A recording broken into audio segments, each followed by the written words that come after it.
আওয়ামী দুঃশাসন আমলে 15-16 বছরে যত গুম খুন দুর্নীতি ধর্ষণ চাঁদাবাজি যা কিছু হয়েছে এর জন্য হাসিনা শেখ রেহানা শেখ এবং তাদের আত্মীয় স্বজনের পরিবারের সবার উপরে মামলা হচ্ছে, অনেক মামলা হচ্ছে।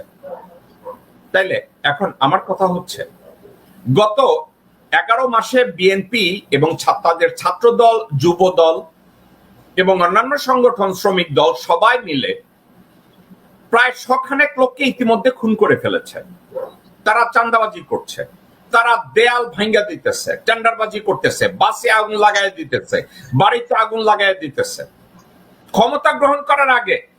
তাহলে একটা জিনিস কি হতে পারে, যদি লগি বৈঠা নিয়ে মারার জন্য হাসিনার বিরুদ্ধে মামলা হয়, লগি বৈঠা নিয়ে মারার জন্য যদি আওয়ামী লীগের উপরে মামলা হয়, তাইলে এই চাঁদাবাজির জন্য, এই ধ্বংসযজ্ঞের জন্য বেগম জিয়া বা তারেক জিয়ার উপরে মামলা হবে না কেন? এটা নিয়ে আমরা কথা বলবো। এবং আরেকটা কথা বলবো, এই মুহূর্তে তারেক রহমান এবং বেগম জিয়াকে কমপ্লিটলি আইসোলেটেড করার জন্য তাদেরকে রীতিমতো এমন ভাবে আটকে রাখা হয়েছে, তাদের সাথে কেউ আর দেখা করতে পারে না, তাদের সাথে রীতিমতো কাউকে দেখা করতে দেয়া হয় না। এবং বেগম জিয়া এবং তারেক রহমান তারাও এই বন্দি দশাকে গ্রহণ করে ফেলেছে। তাদের কোনো অ্যাডভাইসের দরকার নাই, কারো সাথে তাদের দেখা করার দরকার নাই, রয়্যাল লোকজনরা দেখা করলেই চলবে। ভারতপন্থী নেতারাই তাদের সাথে দেখা করলে চলবে। এর বাইরে তাদের আর কারোর সাথে কথা বলারও দরকার নাই, আলাপ আলোচনারও দরকার নাই। যেখানে বিএনপির বর্ষিয়ান নেতারা আজকের কোন জায়গায় পাত্তা পাচ্ছে না। রয় সাউয়া অর্থাৎ বিএনপি সাউয়া এত বড় নেতা, সে সংবিধান নিয়ে কথা বলে, জুডিশিয়ারি নিয়ে কথা বলে, গঠনতন্ত্র নিয়ে কথা বলে, বাংলাদেশের ইতিহাস নিয়ে কথা বলে। বিএনপি তার কোনো নেতা নাই। বিএনপির একমাত্র ওই নেতারাই কথা বলছে যারা ভারতপন্থী, ওই নেতারাই সামনে যাচ্ছে যারা রয়ের অপারেটিভ। আমির খসরু মাহমুদ, হুমায়ুন কবির এবং সাউয়া এবং গোরখোদক আব্বাস এবং আব্দুল আউয়াল মিন্টু এবং আমানুল্লাহ আমান এবং মোহাম্মদ সালাম এবং লুমিন ফারহানা, এরা আজকে এই সাবজেক্টটা নিয়ে আমি কথা বলার জন্য, বাংলাদেশে এক ভদ্রলোক, আমেরিকান এক প্যাট্রিয়ট, বাংলাদেশে গিয়েছিল দেশকে উপকার করার জন্য। এই উপকার করতে গিয়ে 10 মাস হাজত খেটেছে, লাথিগুতা খেয়েছে, অপমান সহ্য করেছে।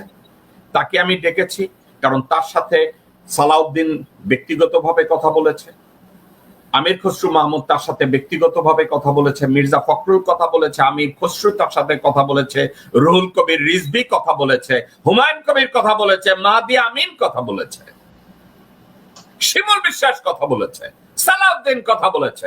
তাকে দিয়ে প্ল্যান করেছে, তাকে দিয়ে আওয়ামী লীগের হাসিনাকে টেনে নামানোর নাটকের মাধ্যমে বিএনপির ভরাডুবি করে দেবে, এই কাজ করেছে। আপনি অত্যন্ত ফ্রেন্ডলি ওয়েতে তার ফাইন্যান্সিয়াল অবস্থার কথা জিজ্ঞাসা করছিলেন এবং সে আপনাকে বলছিল তার অবস্থাটা কি, একটু আমাকে যদি একটু খুলে বলেন। হ্যাঁ, আমি বলেছি অবশ্যই যখন কেউ হেল্পের জন্য কল করে, ইটস এ হিউম্যানিটেরিয়ান গ্রাউন্ড। আমরা বিশেষ করে আমেরিকানরা আমরা তো বলবোই যারা বাইরে থাকি যে do you need any financial help, বলে যে I do need any help, I am okay with that. এবং আমার আন্ডারস্ট্যান্ডিং যতটা আমি যে the way he made the sound that he does have some মানে financial huge amount, এটা এখন এস সালামের কোম্পানি দেখ আর যারাই দেখ profit or non-profit organization for their own interest, সেটা বলেছে যে I am good in my financial side. সে কি এটা বলছে যে আমাকে এই চিকিৎসা বা যাওয়া বা সবকিছু বাবদ আমাকে এস আলম সাপোর্ট দিবে বা ব্যাকআপ দিবে, আমি ফাইন্যান্সিয়ালি ঠিক আছি, দরকার নাই? That is correct. চার্টার প্লেনটা ভাড়া করে দিছে এস আলম গ্রুপ এবং যে গাড়িটা তাকে পিক আপ করছে ওইটাও এস আলম গ্রুপের, এবং উনি পরে অস্বীকার করছিল এই গাড়িটা কার জানে না সে। জানে না সে। মিথ্যুক কাহাকে বলে? এই একেবারে চরম মৃত্যু, চরম চরম। এই পুরা গ্রুপটাই রড দ্বারা ম্যানিপুলেটেড। এখন এই যে আরএফি ভাইয়ের মতো সহজ সরল লোক যারা আমি দেখছি, তো আমেরিকা তো আমার আত্মীয় স্বজন যারা আছে, যে তারা খুব স্ট্রেট চিন্তা করে, তারা এত ঘোরপেচ করে না। তো উনি সরল বিশ্বাস করেছে, ই ইজ দ্য প্যাট্রিয়ট। উনি মনে হচ্ছে ঠিক আছে, যদি আমি হেল্প করতে পারি।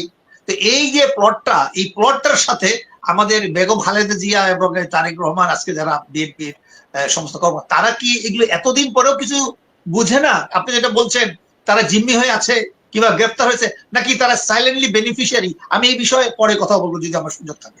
ওকে মামুন ভাই, না আমি যেতে দিচ্ছি না, আপনাকে আমি ফলো আপ কোশ্চেন করি। আপনার কি সার্বিকভাবে বিবেচনা করলে এখন এটা মনে হয় না যে ভারতপন্থী বিএনপির যত নেতারা আছে তারা বেগম জিয়া এবং তারেক রহমানকে ইররিলেভেন্ট করে দিতেছে, তাদের নেতৃত্বকে, তাদের মতামতকে, তাদের অবস্থানকে? আপনার এটা মনে হয় কিনা? অফকোর্স মনে হয়।